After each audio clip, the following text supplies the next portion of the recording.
காலையில எழுந்து ஆண்டவரோட ஜெபத்துல பேசினீங்களா? அவருடைய வசனம் உங்களோட பேசினதா? அவருடைய வார்த்தை கொண்டு உங்களோட பேசினாரா? தினமும் ஆண்டவரோட நீங்க பேசினாதான் அவர் உங்களோட பேச முடியும். அவருக்கு நேரம் கொடுங்க. அதிகாலையில 1 மணி நேரத்தை ஆண்டவருக்கு கொடுத்து அவருடைய பாத்துல உட்காருங்க. அதான பெரிய சந்தோஷம். சரிங்க, இன்றைக்கு ஆண்டவர் எனக்கு என்ன வார்த்தை சொல்றாரு? நீங்க ஆண்டவரோட பேசினாதான் கர்த்தர் உங்களோட பேசுவார். ஆனாலும் உங்க மேல அன்பு வைத்து இன்னைக்கு ஒரு வார்த்தை சொல்லுகிறா, அதை கவனமா கேளுங்க. இது ஒரு வேதனையில இருக்கீங்கல்ல, மார்க் 5ஆம் அதிகாரம் 34ஆம் வசனத்தில் ஆண்டவர் சொல்றாரு, உன் வேதனை நீங்கி சுகமாயிரு. ஒரு மகள் 12 வருஷம் பெரும்பாடு இந்த வியாதியினால் பாதிக்கப்பட்ட சரீரத்தில வேதனை. 12 வருஷம் நிறைய டாக்டர்கள், நிறைய வைத்தியர்கள் பணத்தெல்லாம் செலவு பண்ணி பார்த்த சுகமே உண்டாகல. மனசுல ரொம்ப பாதிப்பு. அது மாத்திரம் இந்த வியாதி நிமித்தம் சமுதாயம் அவளை புறக்கணித்தது.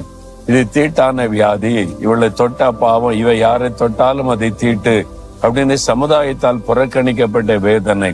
சரீரத்துல வேதனை, மனதில வேதனை, சமுதாயத்தால் புறக்கணிக்கப்பட்ட நிலைமை.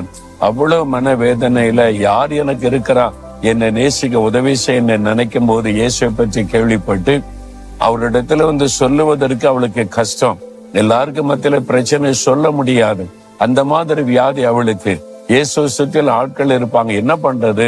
சரி, அவருடைய வஸ்திரத்தை நான் தொடும்போது சுகமாயிருவேன்னு சொல்லி இயேசுவின் வஸ்திரத்தை தொட்ட உடனே சுகமாக்கி விட்டாள். இயேசு இப்ப அதை அறிந்து கேட்க, என்னை தொட்டது யார் என்று அவளுக்குள்ள பயம் வந்துட்டு, இயேசு என்னை கடிந்து கொள்ளுவாரோ, நீ தீட்டான வியாதி உள்ளவள் எப்படி என்னை தொடலாம் என்று இயேசு கேட்டு விடுவாரோ என்ற பயத்தோட நடுங்கி வந்து நின்றாள். இயேசு சொன்னார், மகளே, நீ பயப்படாத, உன் விசுவாசம் உன்னை ரட்சித்தது, சமாதானத்தோட போ, வேதனை நீங்க சுகமாயிரு. இவ்வளவு அற்புதமான ஆண்டவர். உலகமே உன்னை புறக்கணிக்கலாம் மகளே, தீட்டானவள் என்று சொல்லலாம். நான் உன்னுடைய தகப்பன்.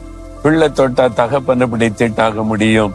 நான் உன்னுடைய தீட்டை மாற்றுகிற தேவன், வேதனையை மாற்றுகிற தேவன் என்று வேதனையை மாற்றி சமாதானத்தோடு அனுப்பினார். அதே இயேசு உங்களை பார்த்து சொல்லுகிறார், என் மகளே, வியாதியில பாதிக்கப்பட்டு இருக்கிறாயா? நிந்த அவமானத்துல கஷ்டப்படுகிறாயா? மற்றவங்க பரிகாசம் பண்றாங்களா? சமுதாயத்துல புறக்கணிக்கப்பட்டுதாயா? உள்ளத்துக்குள்ள ஒரு காயப்பட்ட உள்ளத்தோடு இருக்கிறாயா? ஆண்டவர் சொல்றார், நீ சமாதானத்தோடு போய் வேதனை நீங்க சுகமாயிரு. இன்னைக்கு இந்த வேதனை மாறும், நீ சுகமாயிருப்ப. அந்த எல்லாவற்றையும் நீக்கி உன்னை மகிழ்ந்திருக்க பண்ணுவேன் ஆண்டவர் சொல்லுகிறான். முழு விசுவாசத்தோட இதயத்துல கை வைத்து, இயேசுவே என்னை குணமாக்கும், இந்த வேதனை மாற்றும், காயங்களை மாற்றும், எனக்கு இந்த வேதனை நீக்கி எனக்கு சுகந்தாருன்னு கேளுங்க. இதயத்துல கை வைங்க. அப்படியே